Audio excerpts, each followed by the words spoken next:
Semi-final A for the Nations Cup here in Monaco is about to get underway. Mick Hazal will lead the field over the timing line as we go racing here in Monte Carlo. Igor Fraga ducks into the slipstream as Hazal leads the field over the timing line for the first time of asking. They're all trying to get an advantage as they come down in towards the first corner. Rick Kaplan's out wide into T1. He got caught out unsighted by somebody breaking on it. Fraga has had a moment. He's had a spin at the outside of turn 1 and drops right to the back of the pack. That is an absolute disaster for Igor Fraga. Ray and DeRouche we're riding on board with. Let's see what happened down at T1. Was there contact between him and Fraga? No, Fraga just got unsettled on the curb there, didn't he? Slipstream effect now.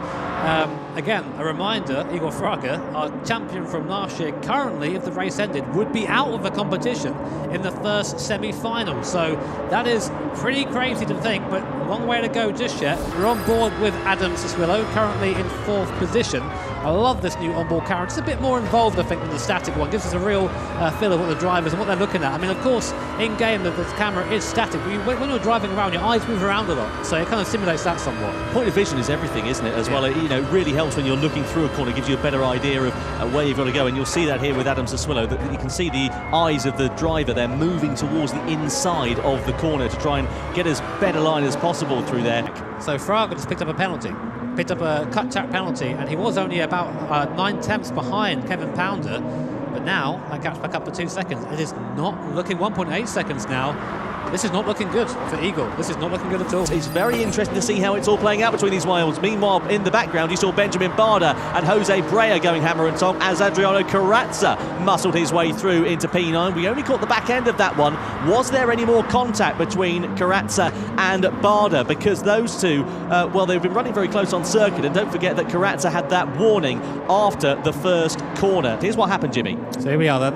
It's Carrazza, and I think he lost on his own, didn't he? I don't know. I'm not sure if he was held off there by Carrazza or not. I think he started to slide and Carrazza just didn't really react to it. And here we are riding now on board with Igor Fraga out of the final corner. He's only got 3 laps now to do it here. Fraga, well, he's a man, he knows how to race under these conditions. He knows how to race under pressure. He does it in real life, and he has got a lot of pressure to at least secure his place in the repechage here, Jimmy. And he's going to drop right to the back of this little gaggle, and Fraga there into the back of Kevin Pounder. I think he was just running a little bit slower there through that corner was Kevin Pounder, and Fraga was just a bit unsighted. But, well, this is going to get very interesting indeed. We're on board with Igor Fraga. We have Kevin Pounder in front where he has been for the last few laps. Kevin Pounder looks like he's going to just drive down the middle of the road. Igor, the last second, dives to the inside. Right the inside then of Kevin Pounder he goes, and Pounder tried to turn in there, and there was a big Fraga on the apex, so no room at the end there. Fraga goes up to P9, which means now only 2 positions between him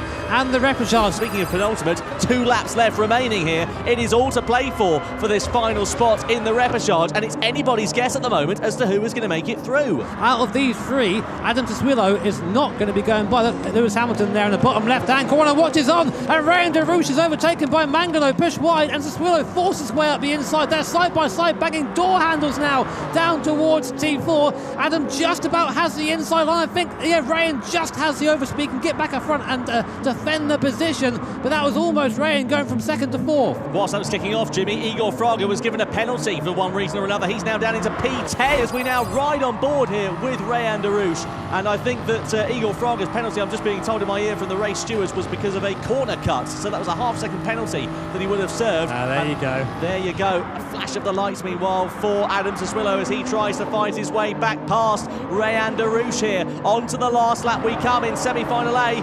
I don't know what's going to happen, but it's going to be exciting. We come on to the final lap here of semi-final A. It's Mangano, DeRouche and Siswillo. 1, 2, 3, or 2, 3, 4, I should say. And Mick Hazal out in front, seemingly going to win it, but this is all in Rayan DeRouche's hands right now. If he can defend just 1 more lap from the Briton behind, he'll be going through to the grand final automatically, whereas Siswillo will be going through to the repechage. We're running out of corners.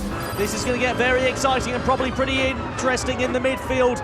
part of this lap. Through into the right-hander we go. You can see Saswillo taking a really nice tight line through there. Rides up onto the back of Rayan Darush. Will he think about a move into the next left-hander? Will Darush defend that line? Up the inside we go for Saswillo. He takes a lunge, but Darush firmly shuts the door against the Briton, and he retains third place for the time being. Through the left we go then, and Saswillo, he's going to have to surely have a dive at the penultimate or the final corner to try and make it through, but Darush is doing a fantastic job of defending, as is Mangano in front. And speaking of doing fantastic jobs, Mikhail Hazal is leading the way very commandingly indeed here. But out of the final corner and over the line to take the win in semi-final A, it's Mikhail Hazal who's on top. Giorgio Mangano finishes second, Rayan Darush in third. Adam Saswillo kept him honest right until the end, but he finishes P4, and making it through to the repechage is Benjamin Barder.